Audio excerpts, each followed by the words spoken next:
Hello and welcome to this episode of Sales Secrets from the Top 1%, where the world's best sales experts share their secrets to sales success. And I am thrilled, honored, humbled, and grateful to have with me today Sheppard. Sean is the founding partner of GrowthX and co-founder of GrowthX Academy. Sean is a serial entrepreneur who has successfully grown dozens of early-stage companies across a wide variety of products and markets.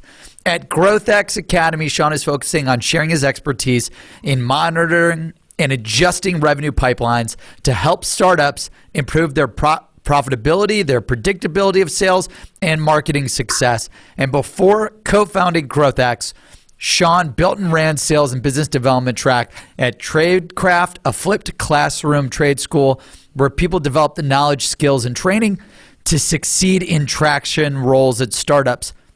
Sean also co-founded the Professional Sales College to change the way the world values the sales profession through graduating the best educated sales professionals in the world. Sean, I know we've also worked with you at GrowthX. It's a pleasure to have you. Thank you so much for joining us today. Thanks for having me, Brandon. I'm happy to be here. Awesome, man. Well, I'm thrilled. Thank you so much for the time. And I know you have to travel soon, so we'll just dive right in. The audience is dying to know two big things. Number one, what is your top sales secret? Sales secrets from the top 1%, where the world's best sales experts share their secrets to sales success. What is your number one top sales secret? If you had to go back in time to when you first started in sales, if you had to hire someone and give them one secret on one piece of paper only to maximize their sales success, what would that be? But before we get into that, the audience is dying to also know the second thing. Number one, who is Sean Sheppard? What is your background? Where'd you come from? Where'd you get started? Today, you're an entrepreneur, an investor, a top sales influencer, a Huffington Post contributor. But what is your background, man? How'd you get started in sales? Where'd you come from? Where have you worked throughout your sales career? And what are those micro secrets from your successes and failures that you've learned at every single place that you worked at that helped you level up to become the best of the best in your field, which would lead into our top sales secrets? So let's get started right there, man. Like, who is Sean? Where'd you come from? And how'd you get started in sales? God, Brandon, I feel like we should have done this after happy hour. Yeah, right? As opposed to so early in the morning. No. So let's see. Where do I begin? I'm a military brat who was born overseas and moved and lived all over the world in my formative years, which I completely 100% credit with my ability to adapt to any environment very quickly, which I think is a key attribute for anybody, A, in sales, and B, who wants to be successful in the innovation economy. That's like a micro secret, like the ability to adapt in any environment. Absolutely. That definitely is a micro secret. And I'm happy to talk to you about all the micro secrets that are required to be successful in the innovation economy, especially in sales, if you'd like. But more specifically, after returning stateside, watching my father transition from a military mindset, and let's just say all of the experiences that he had to endure, which we don't have to get into, but you can imagine a Vietnam War era Navy SEAL. Wow. And the things that he had to do and went through. And then having to come back without a college degree because of being drafted straight out of high school, and try and figure out a way to get a job in Silicon Valley. Yeah, thank you for your family service. That's huge. And we've interviewed quite a few vets or family vets, and it's incredible to kind of learn about their experiences, both good and bad, and how that influences people like you and what you do. Where were you guys overseas? Where did you guys live overseas? I was born in Naples, Italy, where his group was stationed, and so was my brother. And my mother essentially raised us over there by herself. My brother and I are a year apart, roughly, Irish twins, as we like to say.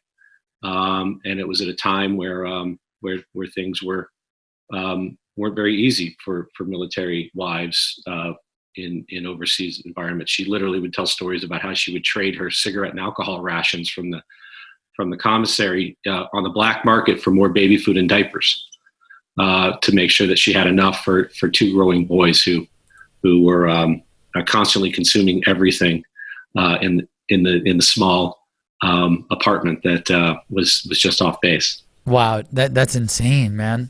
Yeah. Rationing like crazy. Yeah, and that's one of the reasons why my two primary causes for giving back to the world is, number one, it's veterans who want to transition specifically into careers in technology, especially those that want a career in technology without being a coder or a technologist, so to speak. That's GrowthX Academy does a lot in that area. And then the other for me is trying to solve entrepreneurial problems through free market solutions. So whether I give back through the Grameen Foundation and how they microfinance individual female entrepreneurs in developing nations, or today I'm leaving to go to the Antigua Forum in Antigua, Guatemala. And it's an invitational event for 40 world leaders who get together to try and solve global economic public problems through private free market solutions. They call it a freedom accelerator. Wow, that's incredible, man. Accelerating. So I'm going to be off the grid for the next 4 days doing this thing with world leaders from areas of public policy, entrepreneurship, innovation, and education to see if we can help these 10 projects that were selected for funding and setting a strategy for actually changing the world in positive ways. And all of that comes from being this blue collar military brat. Awesome. And then, so you said your family came stateside and it was really rough. Yeah. My mother was 4 generation San Franciscan. My father was from Wilmington, Delaware, and then raised around Philadelphia. And then moved out to Cupertino in 1967, I want to say, where he met my mother in high school. They became high school sweethearts. He got drafted. They got married just before he went overseas. But when he came back, it was a different time. People who were coming out of the military weren't exactly received with open arms in the San Francisco Bay Area in the middle 70s. Wow. We're talking post Summer of Love and all those things that happened. He was literally spat on and called a baby killer at the airport. Those kinds of things he had to endure, but he never was deterred by that. The family trade was tool and die. Every Sheppard male up until that point had worked in the tool and die industry, making tools or making the tools that made the tools. Sort of like the Austin Powers thing. We make models of factories inside of a factory.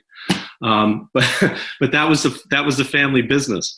So he went and had the door shut on his face numerous times, but finally he at General Electric was hired by a guy for a job that he wasn't qualified for because the guy was a military vet. And he looked at my father and my father said, "I don't know if I can do this job." He says, "You're a military guy, you'll figure it out."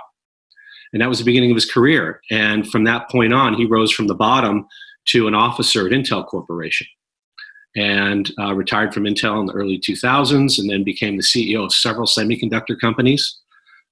Just sold his most recent one, not just 6 months ago. So he worked his way up and became the CEO of several what? Semiconductor companies. Oh, wow. Like companies that compete with like Intel or like? Yeah, well, he was at Intel. Awesome. For 20 years, and he rose from the bottom to become an officer in the VP of Technology and Manufacturing at Intel. And then he retired very early, 2001, and then took over a failing semiconductor company and turned it around. And then that became his career. And since then, he's done that 4 times. Oh, wow. Just rinse and repeat. Go into these semiconductor companies, crush it, grow it, scale it, and keep rolling. And so here's micro secret number 2. Successful entrepreneurship is formulaic. There is a science to it.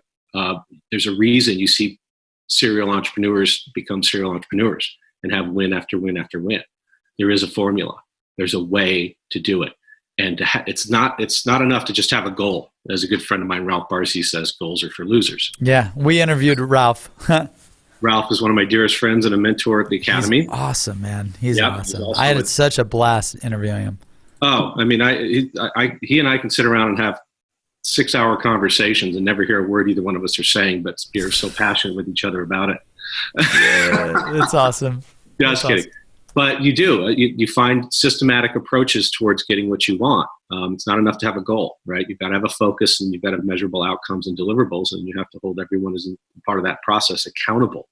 And that's another micro secret for management and leadership, especially in and around sales. So I got to see somebody do it. I got to see them transition from nothing to something, and then from that something to something really, really special. It's sort of that J curve of life. Yep. You start out here, and you go through some really hard times, and you get underneath that break-even number, and it's really easy to stay there if you want to stay there. It's really easy. The snowball effect works in both directions. There's another micro secret for you, right? Oh, what does that mean? Stay down. When whatever direction you're trending in, it's really easy to stay in that direction. So if you're trending downward, it's really easy to stay down. It's hard to turn that around. If you're trending upward and you in a significant way, it's also hard to turn that around.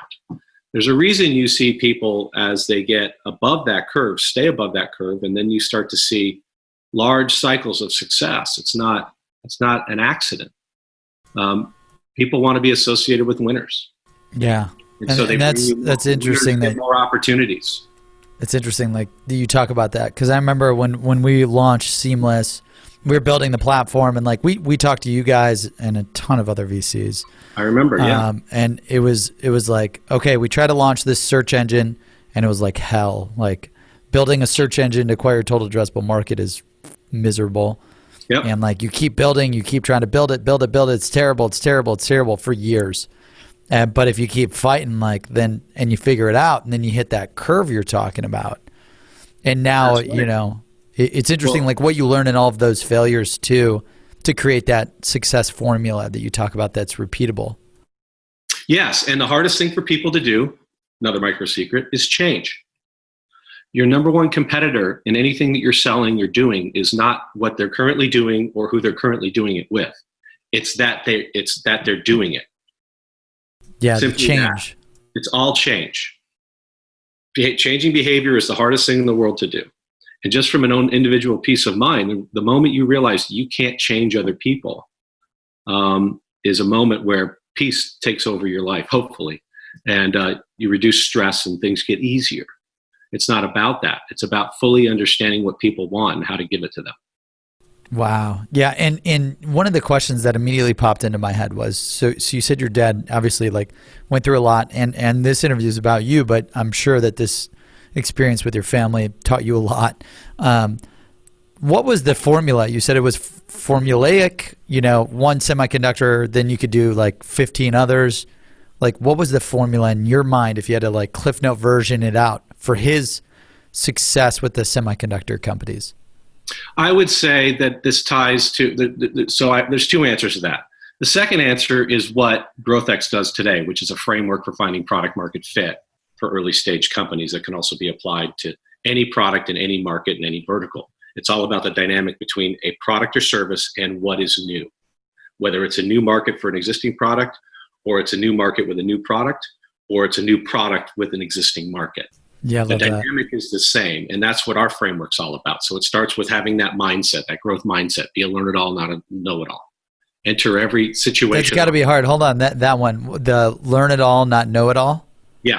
Yeah, it's all about having the mindset that says, here, I made this, what do you think? I know that I don't know what I don't know yet, and my job is to help find people who will help me learn what needs to be learned in order to make everybody successful.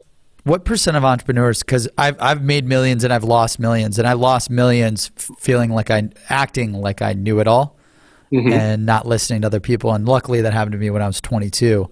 Mm-hmm. So I got my ass kicked super young after a big success. I've had the same situation. I call it a very expensive learning experience. Yeah. So how many entrepreneurs do you talk to that are, or salespeople that are know-it-all versus want to learn it all? The overwhelming majority have what's called a fixed mindset. And look, this isn't, I didn't come up with this. This phrase was coined by Dr. Carol Dweck at Stanford, who I've had a great opportunity to learn from. And all she wanted to do was try and understand. She was an early childhood development psychologist. And she wanted to understand when and where humans change how they respond to failure. So here's a great example. When you're learning to walk, you fall an average of 17 times an hour. Have you ever heard of a kid who just, fuck it, I'm just going to crawl the rest of my life? Hold on. Did you come up with this? How did you find that out? Was that from the study that he did? No, there's the research is out there. That's so funny. That's just such a random stat. Hey, if you're trying to walk, you fall 17 times. But honestly, I mean, it's one of those observations you look at. Everybody who's physically able to do it walks. Yep. Can walk, right? And learned how to go from completely stationary to crawling to walking, right? And I am a parent, and I've watched my kids go through this. So, and obviously I've done it too. In fact, I watched my son lose his two front teeth, smashing them into the tile of the Ouch. kitchen. Ouch. By tripping. But it didn't deter him. He got up and blood sticking out of his mouth and kept moving, right? But we go from a period in our lives where nothing stands in our way of our attempts to do and get what we want. And we learn from every opportunity with an open mind, with what's called a growth mindset. But somewhere along the way, that starts to change. And it changes through society. For example, here's another stat. We've heard no by the time we're 17 years old, something like 250,000 times. We've only heard yes something like 25,000 times. Crazy. That many times. Crazy. Right? So then we start to be conditioned by our environment, our surroundings, our parents saying, no, don't touch that. No, don't do this. And it always coming from this well-intended place. But it creates more of a fixed mindset where we don't want to make mistakes and we're afraid to fail. And so let's just say it's pervasive. I mean, it's ubiquitous. There's for every person with a growth mindset, there's X amount. There's probably 5 or 10 with a fixed mindset, and you learn it by paying attention to that through how you interact with folks. How open are they to coaching, for example? So right, the coaching, right. So one of the ways that we assess talent generally is that we believe everybody has the ability, because we believe in the concept of mastery. Once you introduce a concept, you can gain competency in that, which means you can do it. Then you can gain proficiency, which means you can do it well. And then ultimately, with the right amount of deliberate intent and practice, Malcolm Gladwell's 10 years and 10,000 hours, you can achieve mastery in a given area, even if you're not born with it, which is one of the reasons I started the sales college and then the academy. Is you don't have to be born with the gift of gab to be a great sales professional. In fact, we know from science now, according to Dan Pink's work, that extroverts aren't the best salespeople. Ambiverts are. You're a mix of introverted and extroverted. So you have the ability to articulate value, create excitement, and influence people with your words and actions and behaviors. But you also have the ability to be introspective, to shut up long enough and listen to what people are saying, process it in the right way, and then use that to explicate that back to your customer. So we know that there's a balance, between those two areas. But the mindset is everything, and the ability to learn and the ability to adapt. Because in the startup world, or what we call stage relevant selling, yep, when you don't know what you don't know yet, I'll guarantee you one thing: 90% of what you take to market is wrong. The goal is to be 89% wrong tomorrow based on what you learn today. So then when you tell the story of the J curve of a startup or of your life generally, you went through several iterations of that product in order to come out the other side. And the data supports that as well. The average successful startup pivots, 50% of them pivot at least once, 30% pivot at least twice. It's not abnormal at all for that thing to happen. So what's the formula? The formula is find a problem you can solve really well without, just generally, I'm not even talking about technology. Find a problem that you understand deeply and you can solve really well in a market that's big enough to sustain you and your objectives. And then do nothing but be completely disciplined and focused on that with as few people as possible. And I mean customers, to learn. It's all about traction effort delta. Most money, least work in the shortest period of time possible. to deliver the return for both parties. Oh, I love that. The say that again. The most worked in the least amount of the most money, least work, with the shortest amount of time and resources required to get both people what they want. And if you can do that with one specific use case, I'm about ready to release this article that's all about this. It's about the three things that matter. It's awesome. Owning the use case and understanding that use case, number one, right? And then it's about owning the customer's thoughts and actions through what you learn from applying your product or service to that use case.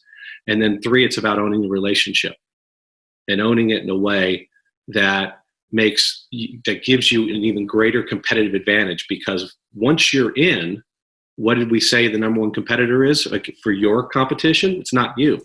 It's change. Right? So if you can do those three things, and you can do them in a very focused way with as few people as possible, and build depth, that creates the insights that create the opportunity to own the customer's use case, thoughts and actions, and the relationship. And that's your formula. Damn. That's deep. That's a lot of mastery, things to figure out. Well, I've been doing this shit. I'm 46 years old. I've had time to think about this. Yeah, and just so I don't get sidetracked from your background, right? Because these are all great like micro secrets and tips, really. It's not your fault. Trust me. Ask anybody who's ever interviewed me. I love it. I'd rather do authentic, and that's why like I also don't do. Sometimes my team hates me because like the most important thing we're doing is building our platform, and then this is the second most important thing we're doing. Because we're trying to positively impact 1 billion people. Part of your platform. This is content marketing and branding. I get it. Yeah, well, even that, like if we could identify one secret from you that changes someone's life, like that's why we do it, and that's why I do it too, and I appreciate that. Thank you. Yeah, absolutely. And so going back to your father, so he crushes it. He creates the formula for the semiconductor company. And then, where did you go to school? What did you study? How did you get started in sales, or where was the first place you worked, really? Like, walk us through kind of the beginning to where you're at today. I can tell you that I've been an entrepreneur my entire life. I started with mowing lawns and doing whatever I needed to do in the neighborhood as a kid to make money, because my parents didn't have money to give me for anything that I wanted. It's awesome. And frankly, I've always had expensive tastes. And I've always seen things and said, those are the things that I want. And when I was younger, I didn't understand my compulsive nature, or impulsive nature, I would say. Compulsive is a different word. And how I allowed my impulses to sort of drive me and manage my life. And so there's some people that say entrepreneurship is jumping off a cliff without any idea how you're going to fly or not hit the ground. That was me. I jumped off a lot of cliffs. Yep. Without having any idea how I was going to get down to the ground safely. And to a certain degree, I still do it, but not as much, right? As I've matured and as my brain and especially my frontal lobe has fully developed. And now we know that doesn't happen for men until they're in their 40s. It's not the 18 thing that, everybody thinks it is. Oh, wow. Polsky at Stanford has a lot of amazing science on this, and how the frontal lobe drives decision making, especially in men, in a way that makes them less responsible and more impulsive, especially when they're young. That plus testosterone, right? Because I think 90% of the world's problems are attached to male testosterone, personally. Those are the things that drive behavior. So when I was a kid, I was active. I was always playing the sport, or I was working, or some combination of the two. And my father just said, "Look, if you're not playing the sport, you're working, whatever it is." And this was a time when you didn't have to all these rules. Why did he push that on you? Like, why did he pitch that? Because work ethic is everything. So you want another micro secret? There's no shortcuts. There's a faster path, but there are no shortcuts. Everything requires work. Like, I look today at most of the sales automation tools that have been built by our friends and yours, and I applaud them for doing the work that they're doing and constantly trying to tinker and work. But they're trying, and some of the most successful entrepreneurs are fairly lazy. That's how they become entrepreneurs. There's got to be a better way. I get it, but everybody's always looking for a shortcut, and it's gotten to the point to where we're out of balance, and there's too much reliance on technology and not enough reliance on self. Yeah, I agree. self-development, personal development. Because here's another micro secret. There is no distinction between personal and professional development in the innovation economy, especially in a human-centered role like sales. You develop yourself as a person, you will develop yourself as a professional. Yeah, and you and I are both like, it's funny, you know, my first company that did millions when I was 18, like I went to a sales college. I went to the Ralph and Lucy Shea Sales College, and it had a big impact on me. And you were one of the ones that had the courage to do it, because we live in a society where people think of sales as a negative connotation, not with a positive one. Yeah. And that crap goes back to... I hate that, by the way. That's one of the reasons why we're so loud, because sales is the number one profession in the world, highest earning profession. It's the greatest profession. We have the highest average earned income over a lifetime. We have one of the lowest divorce rates. We have one of the highest job satisfaction rates. Meanwhile, we're told to be doctors and lawyers and dentists. So stupid. They're all killing themselves. Dude, my fiance is a lawyer. My best friends are doctors. And let me just tell you, A, they work a lot more. B, they make a lot less. And C, they're unsatisfied. And not everyone, right? Like we're doing some generalization here, but like true. The colleges don't tell you can make $500,000 to $1 million, you know, a few years into sales if you get great at it. And you talk to any business leader in any environment who's been around long enough, they will tell you that the most valuable people in their organization are their sales professionals. Yet here's the great irony in all of it. There's 6,000 plus higher education institutions in North America, and less than 100 or 200 have any kind of sales education programming, and most of it is crap. And it's because society has put this stigma on sales of snake oil, and then Willy Loman and Death of a Salesman, and then that's perpetuated by poorly trained, transactional, pushy salespeople in retail environments. So as consumers growing up, we get the mattress person or we get the car salesman, right? And we hear all that stuff. And so therefore, we're never raised going, when I grow up, I want to be in sales. You should be. It's a noble profession. The best profession. Everything in life is a sale. Everything. Make a lot of people happy, can find meaning. Exactly. Everybody's in sales. Anybody who's trying to move anybody in the absence of force is selling in one way, shape, or form. And the moment that the society and the world embraces that, I think things will change. We'll start to treat it the same way that we treat being a doctor, being a lawyer, being an accountant. Well, not a lawyer. But anyway, you get my point. Yeah, no, that's incredible. Well, I love that your father pushed you really hard to work your ass off, because it sounds like that's what he did. Yeah, and that's what I mean. And I think the most important part about the reason I bring up my father is that I was exposed to what it took to be successful.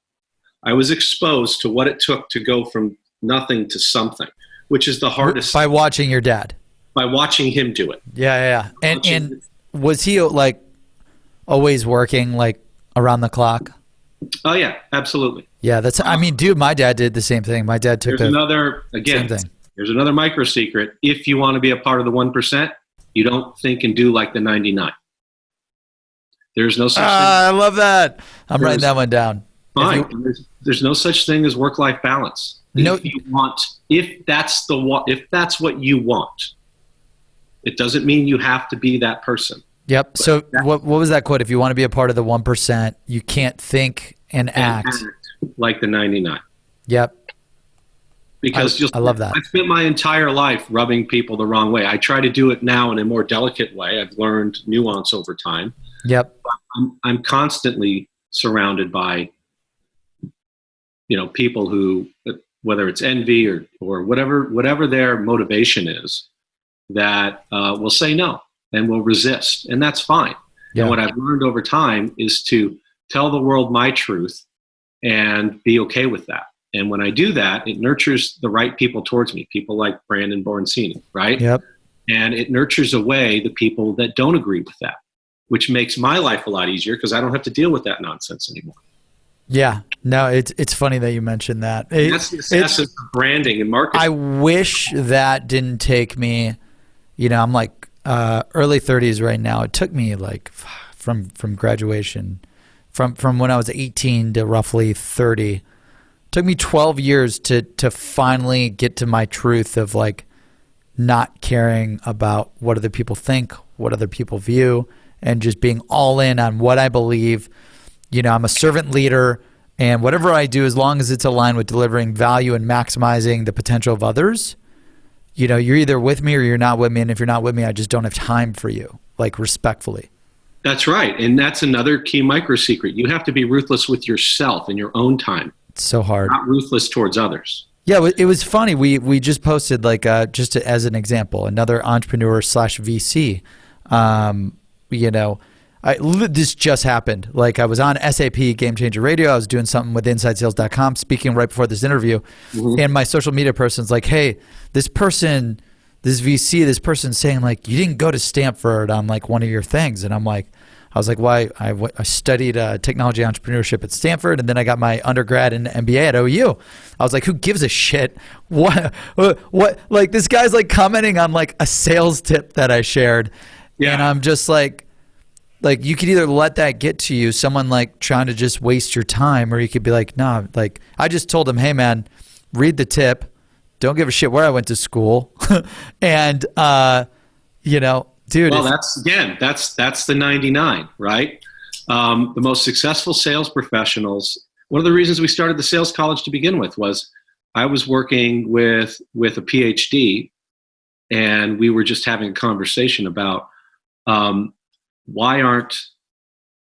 He's like, I'm overly educated. You're not. Yet you're the best at what you do, and that's what I observe everywhere I've been my entire career. So what is it? What is it about the most successful salespeople not having college degrees, or barely finishing high school, or just not following that system?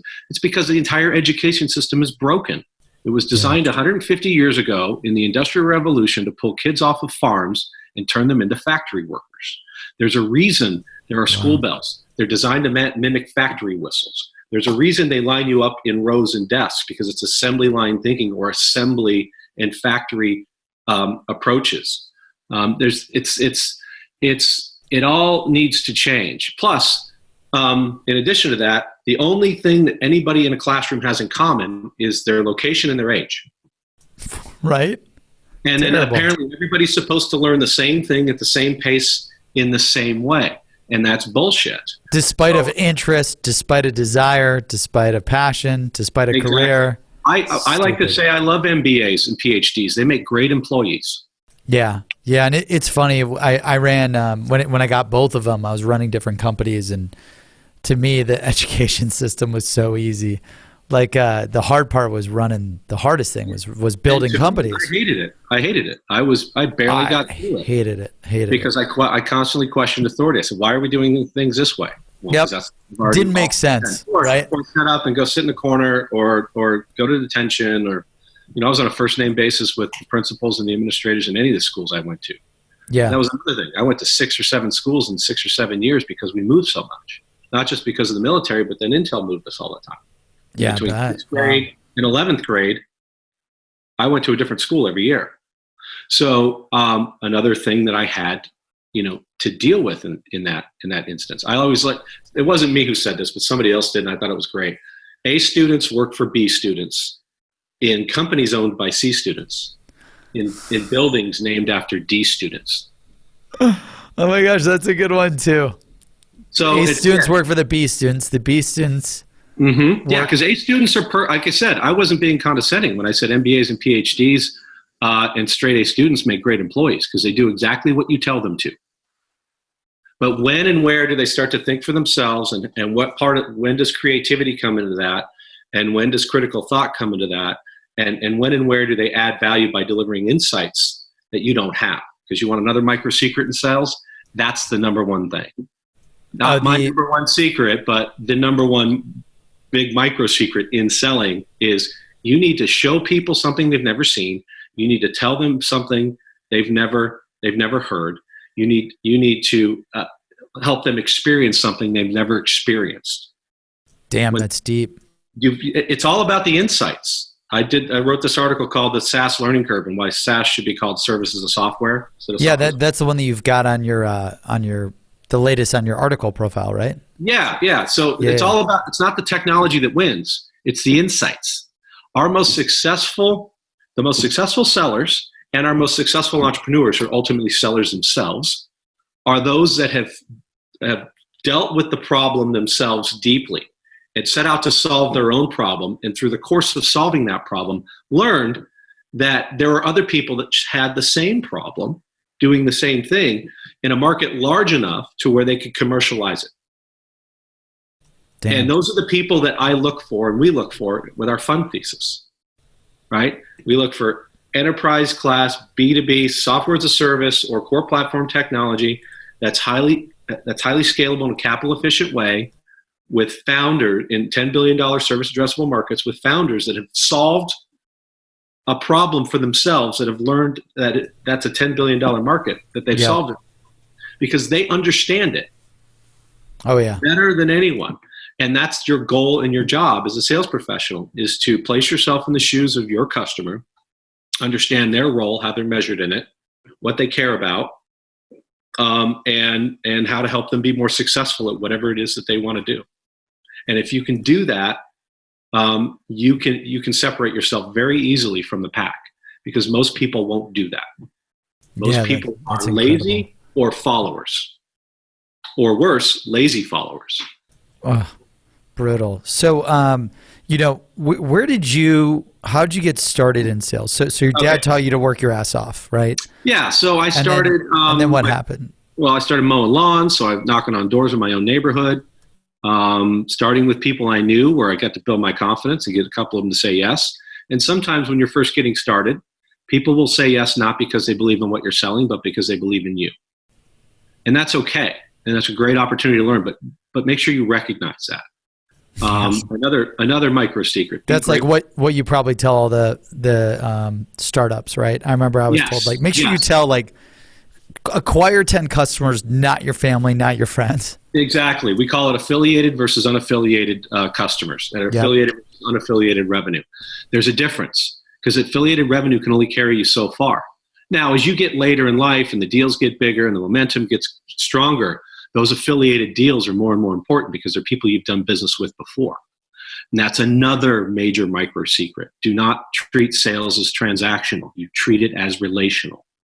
My first customer, when I was an enterprise salesperson at Insight in the late 90s, my first job after golf, he's still one of my best friends today. He lives in Boston. He works for Google. He's got 3 daughters, roughly around the same age as my kids. We talk online 2, 3, 4 times a week about, doesn't matter, stupid shit. But he was my very first customer that I sold technology to when he was an IT manager at a hospital in Boston. And yeah, he's an Irish kid like me, so we bonded on that.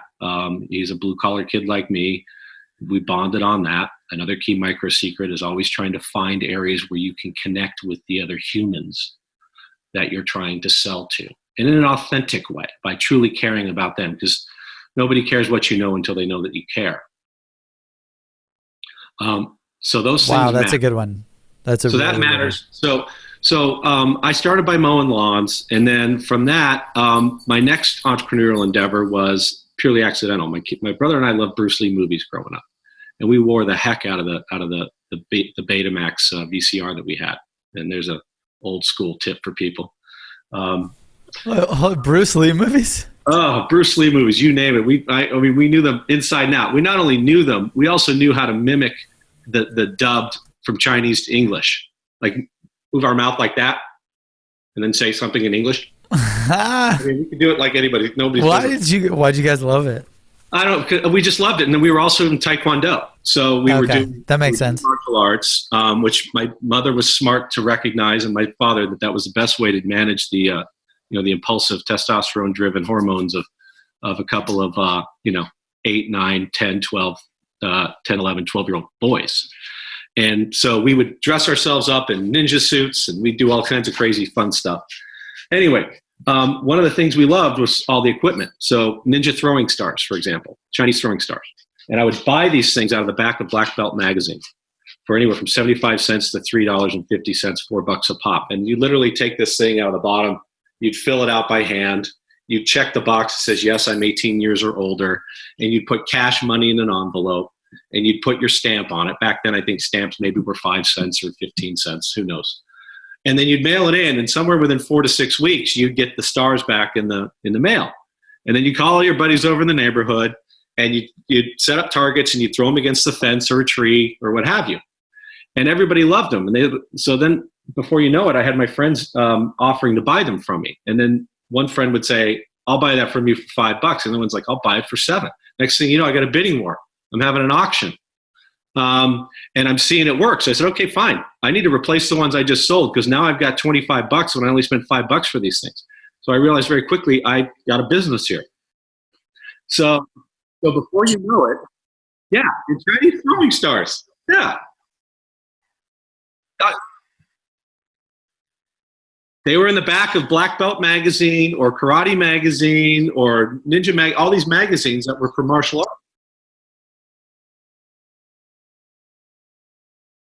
They weren't, no. See, so we had common sense back then. We knew better.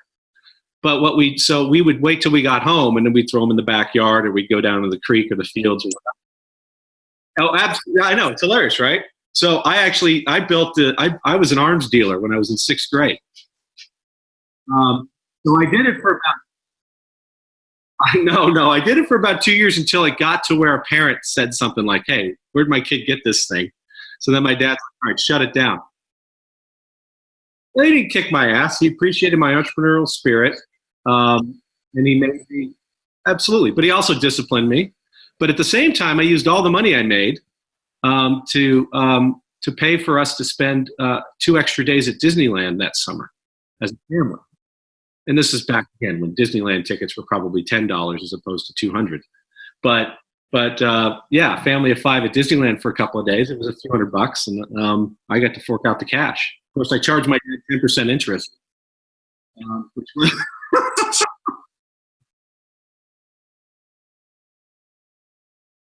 yeah.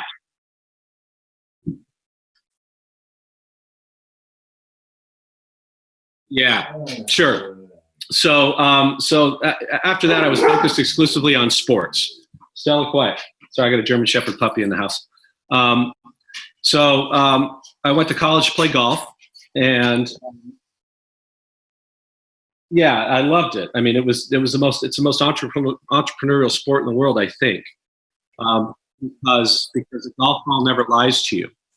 It can only do 9 things, and those 9 things can easily be reverse engineered into to diagnosing, explaining, and correcting what you're doing quickly. So the instant feedback was perfect for someone like me. And I love the nature and being outdoors, and I love the travel. So all those things were great.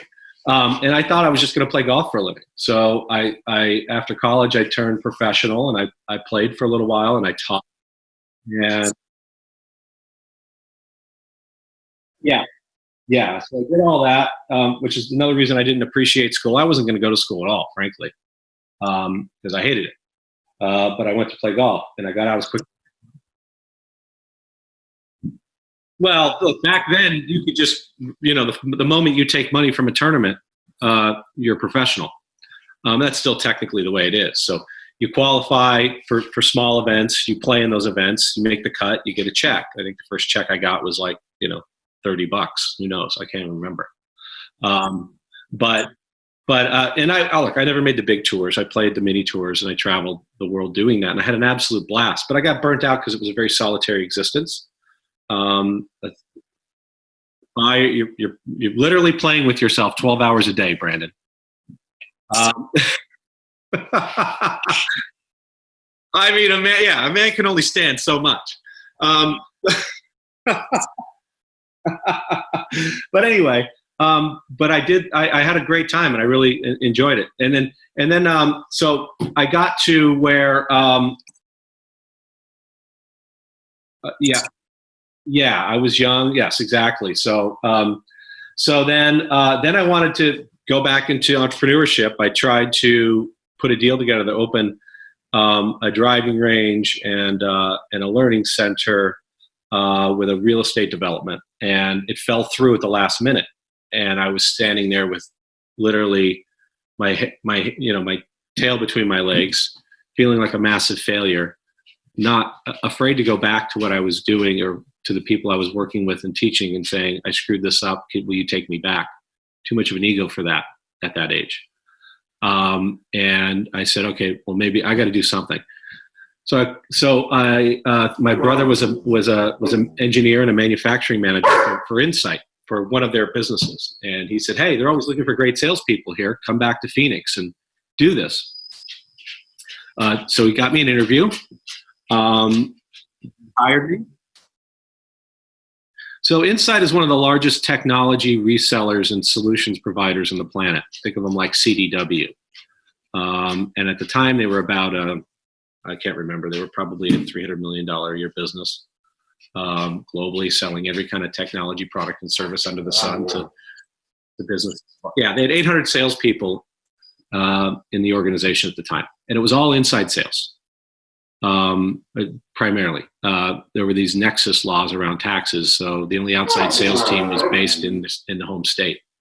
So I started in that job, and they gave you the classic 120 dials and 4 hours of talk time a day in that world, and I ignored those rules, and I focused on trying to target businesses and that I thought really had tremendous technological transformational kinds of needs.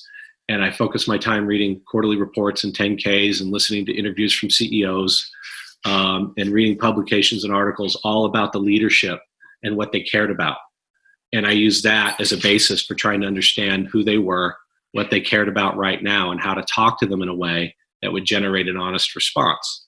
Those aren't the words I was using then, but those are the words I use now to describe what I did. And so within a year and a half, I was a top rep in the enterprise business, selling to Global 2000. And I left to join a startup as their first sales hire that had just raised $8.5 million called Opnics from Guy Kawasaki and Garage Ventures. And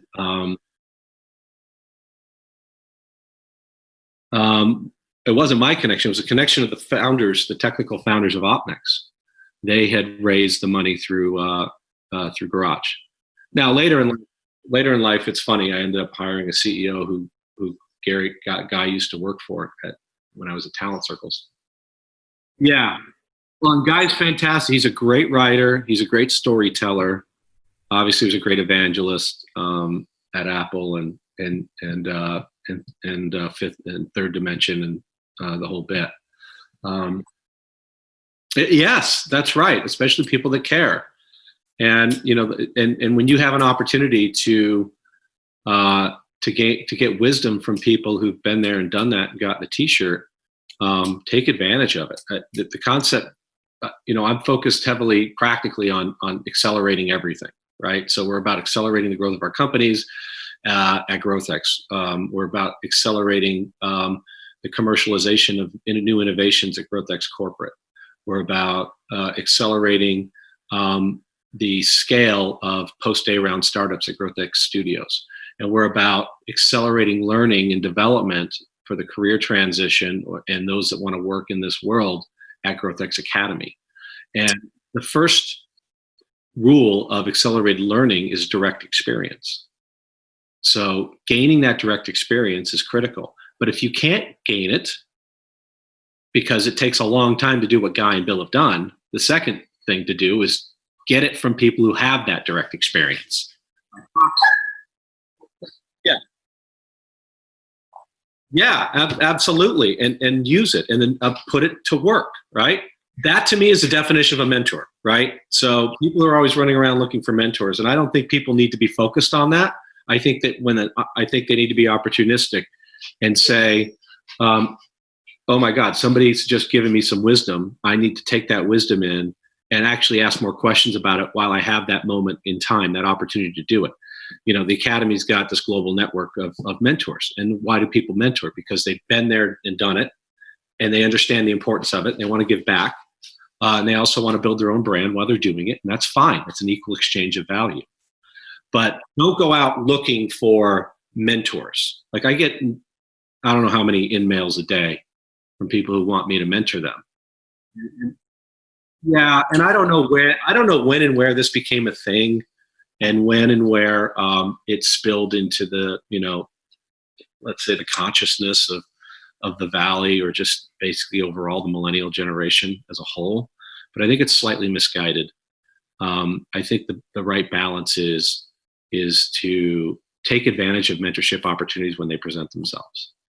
But don't necessarily go out asking people that you don't know to be your mentors. I think it's not. Look, I mean, my goal now is to figure out how to help as many people as possible, right? So yeah, with the things I know how to do, and that's all, right? It's like, so our thing at GrowthX, when we decided we were going to expand our reach because of the inbound interest that was associated with the work that we were doing, it was the question we set out to answer is, how do we get back at scale? That's what we're trying to do, and that's simply it. That's why I do things like this for that reason, because part of that effort to give back at scale. And I don't have all the answers. Yeah, that's a great point, and you're absolutely right. That's a fantastic insight.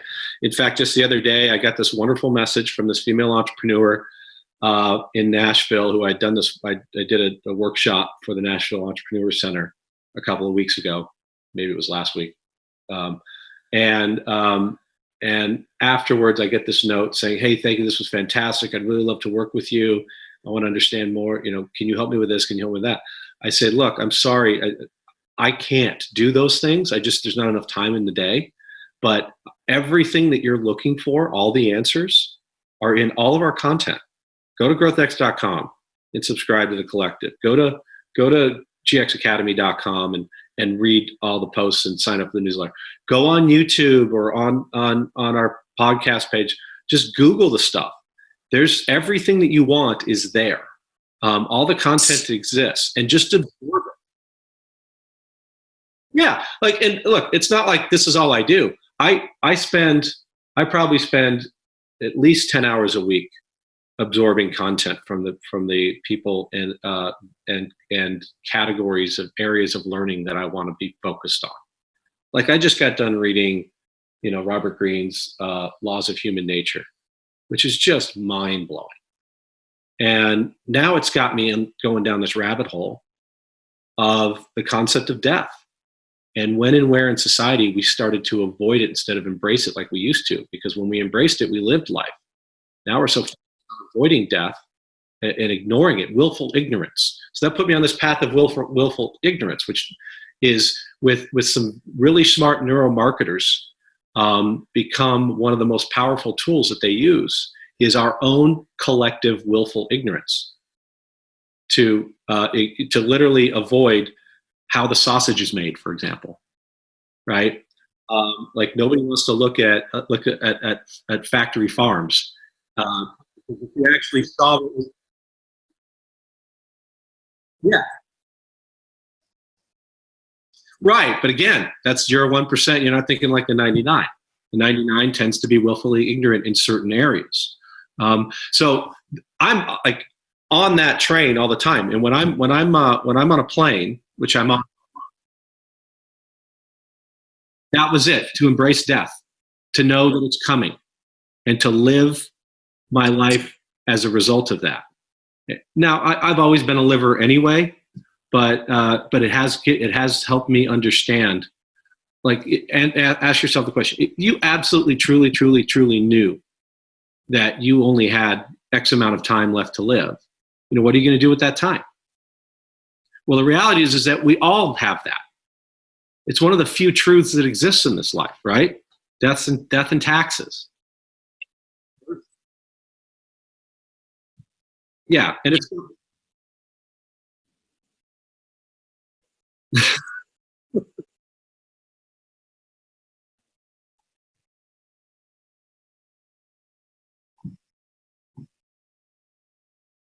that's fine.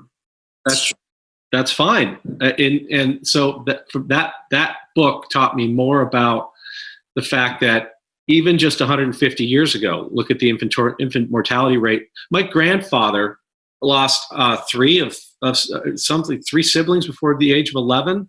Things like the flu, and simple things that are easily solvable today, right? So 150 years ago, we were surrounded by death. It was everywhere, all the time. right? Today, it's not. Part of willful ignorance, again, is that it's not. And so we're doing everything as a society to extend our lives and feel younger as long as we can and avoid death and all these things. But when it comes for you, it comes for you. And so that was the number one takeaway for me, is that it's time to remind myself that I'm only going to be here for a little while. And so I need to do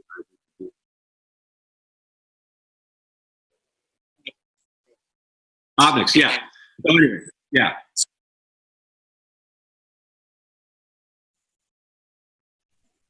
Yeah, think of it as Google ways for telecom companies in the early 2000s. Right, we made very intelligent. We knew exactly where we knew exactly the traffic conditions of every pipe on the internet, and could use that information to send information down, packets down the right path. And it was an awesome experience. I worked with two very fantastic three technical co-founders who taught me, I think, there was a couple of things. So the first thing that they commented when I asked them later why they hired me, they said, because you're the first sales professional we've ever worked with or have ever experienced that treated us as equals. So when you're dealing with technical people, they often have a preconceived notion, and it's often well founded in how they're treated by sales professionals. So most technical people, especially highly technical people, tend to not be great extroverts.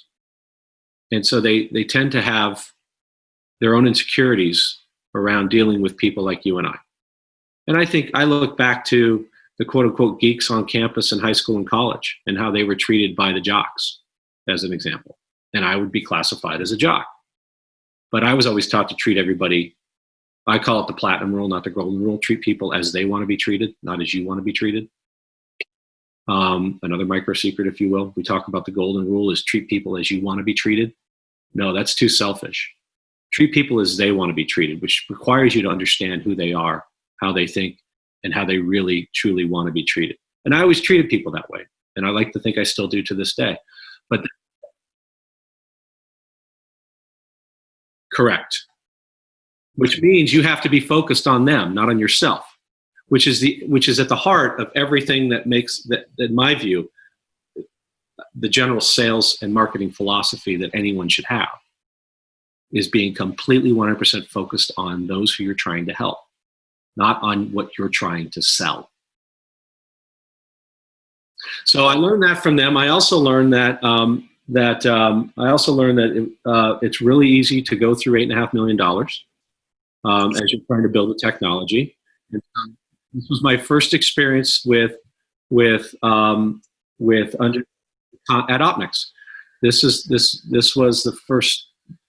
was my first experience with understanding the limited time, money, and resources that one has to learn, whether they're an entrepreneur in a startup or whether you're a sales professional with a new product or ramping up, right? You don't have all day and all things forever. They do eventually run out.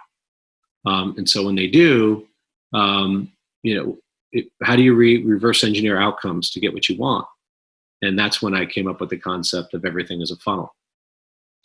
And if you can define what wins and outcomes look like, and then reverse engineer your funnel from that win into up to a qualified opportunity, up to qualified conversations, up to qualified prospects, you can run a numbers game to get what you want, assuming that you do all the right things along the way. And that was I think, a major key learning. I also found out how much I loved early stage selling, and that was my future.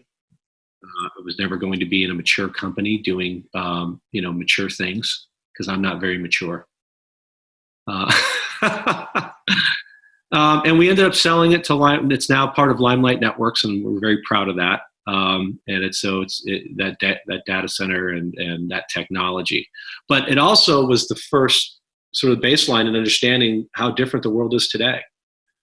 We had to raise $8.3 million just to get an MVP to market. We could build that same technology today for probably $200,000 because all the infrastructure exists. Right, I know, exactly, right? But that's how that world was, because you had to build your own infrastructure. And we went to market hard and heavy with the wrong product. We went to market with a premium bandwidth product at a time when bandwidth was being commoditized, and also at a time where 9/11 happened and the entire economic conditions of the market changed overnight. And so we had to pivot, and I was proud of our pivot. And that pivot saved us. Sure.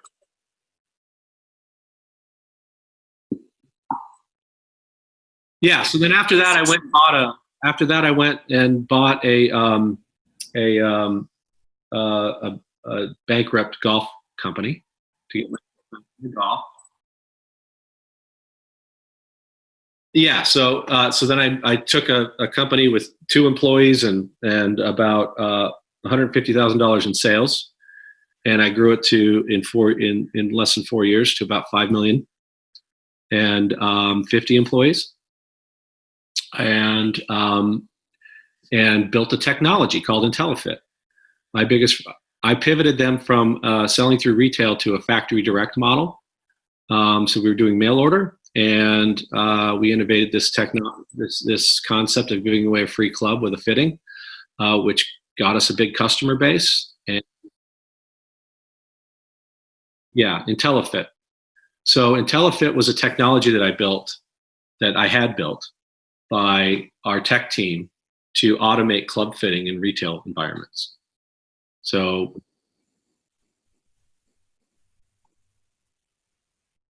yes, so there's a whole bunch of factors that go into, it's like getting a tailored suit.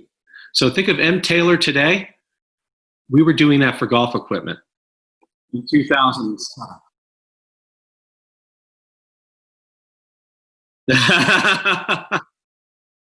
Yeah.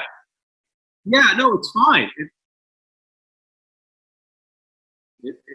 It's fine. This is going to sound obnoxious and pretentious, but if you're ever in Hong Kong, I'll introduce you to my tailor, and it's half the price and twice as good. And then once they fit you in person, they've got all your stuff, and then you can order everything online. But what M. Taylor does, so that's how the golf industry was. You go to the factory, you get fit, and then they have your specs, and you can order stuff.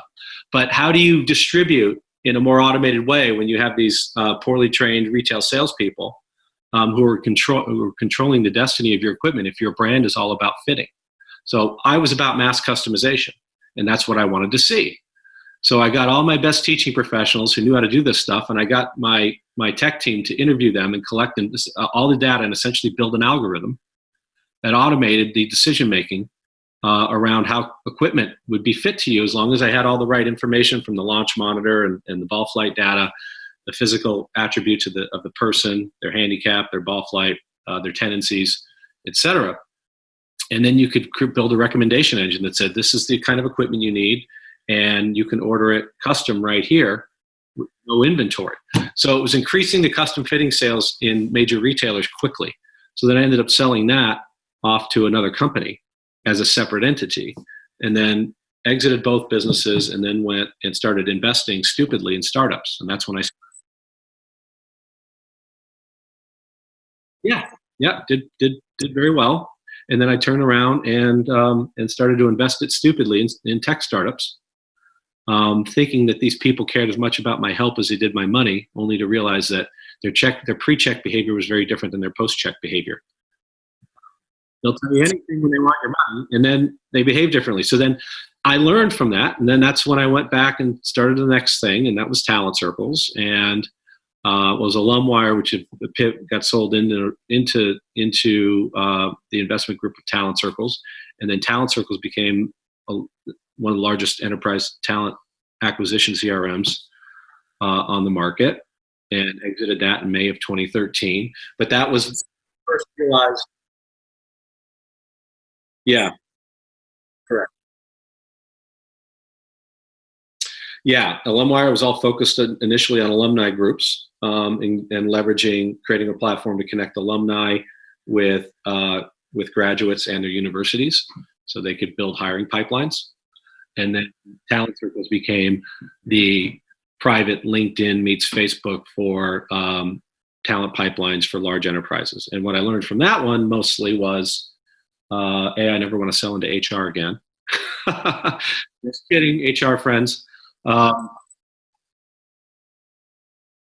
Yeah, the line of business. So here's another pro tip, and I love HR people, but the line of business owns the P&L, right? They're the ones that drive everything.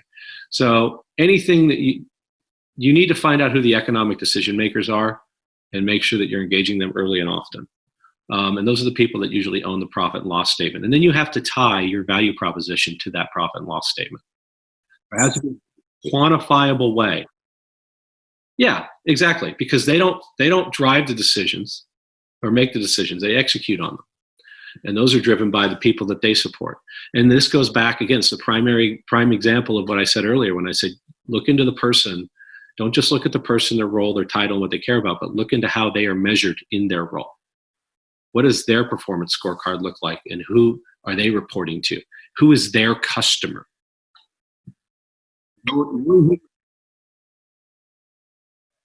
But right, but the conversation needs to be about understanding who your customer's customer is, because that's what drives their behavior. Everybody has a customer.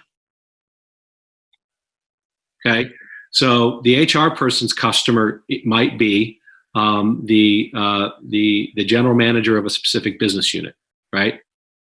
Or it might be multiple. They might the CFO, the CEO, the CMO, the VP of sales, all could be customers of the CHRO.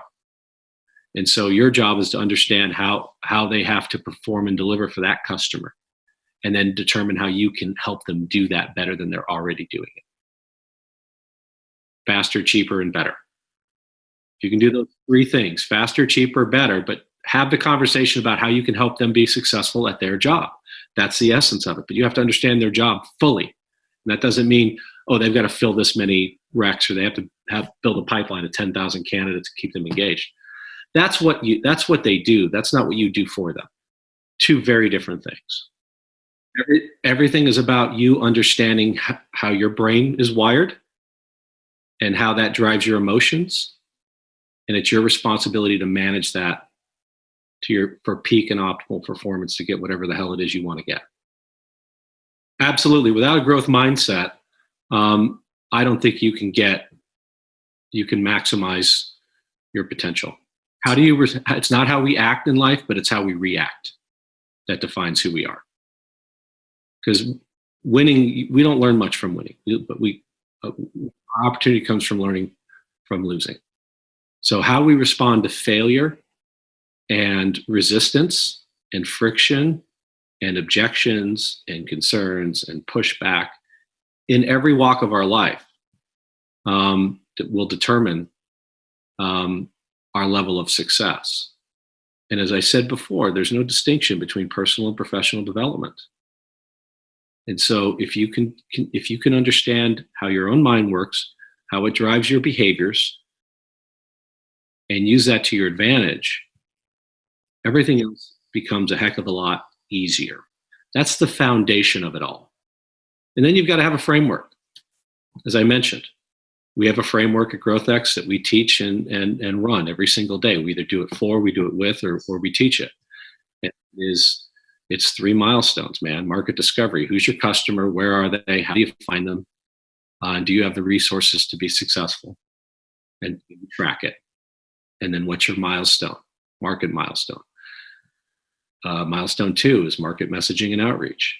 How do you talk to your customer in a way? It's fine. How do you talk to your customer in a way that generates an honest response so that you can learn, because you are wrong right now. Okay? And that's okay. It's fine to be wrong. That's another part of a growth mindset. You embrace mistakes. Feedback is a gift. You replace the word rejection in your vocabulary with feedback, and you replace rejection with feedback and say that feedback is a gift. I can't wait to learn from you. And that no is the second best answer. And that I'm not here to sell you anything. I'm here to find fit. Can I help you? And if so, how? And if so, when? And what does that look like for both of us? And how do we measure that? How do we know that I'm helping? Is it worth continuing to pursue this right now? You're not looking for Mr. Right. You're looking for Mr. Right now, especially early stage. Then market results. How do I measure? Milestone 3 is market results. How do I measure and manage the response and rapidly iterate so I'm a little less wrong tomorrow than I was today, so I can build a more whole and complete solution, to build more depth inside of that company? At Talent Circles, we had 8 customers for 5 years. That's it. The more I do this, the more time we spend with fewer customers, getting deeper to truly understand what we can do to really solve problems instead of spreading ourselves too thinly across too many different use cases and profiles. Tell all of my startups, just find one use case you know you can absolutely crush, even if your tech isn't there yet. That's it. And that will carry you to the next opportunity and to the next use case. But it's all about staying on the field long enough to learn and find that product market fit, or find that person company fit. If you're a sales professional still struggling to figure out where you want to go look at person company fit. We apply the same principles to your career path as well. You find what company, what product, what industry, what sector, what vertical, what culture is going to be the best fit for you. And then you have a conversation about how you can help that company achieve its goals, not about your resume and background and, why you're the right person and all that other bullshit. And the last thing you do is apply for a job online. Less than 1% of online applications to actual real jobs. Everything's about network. Go read our articles and watch my videos and podcasts on how to hack your career to get the job that you want. Again, reverse engineering the funnel, guaranteed outcomes if you follow the process. And it's not just a process, it's a methodology. A process is a series of steps. A methodology includes an approach within that process. It's just as much about how you do what you do as it is what you do. It's market discovery, market messaging, and market results. It's who's your customer right now, where are they, and how do you find them and talk to them in a way that gets to the truth, and then how do you use that to learn to build a more whole and complete solution. And I would say one other really important thing. The whole purpose of that methodology also has 3 points to it, and these are really, really important. The first is to find the truth about where your product or solution fits in the market, if it does at all, and what to do. The second is to create functional learning out of the people responsible for pursuing that truth to accelerate the path to it. And the third is to find profitability along the way. Can you actually be profitable at serving those people that truth? And we never even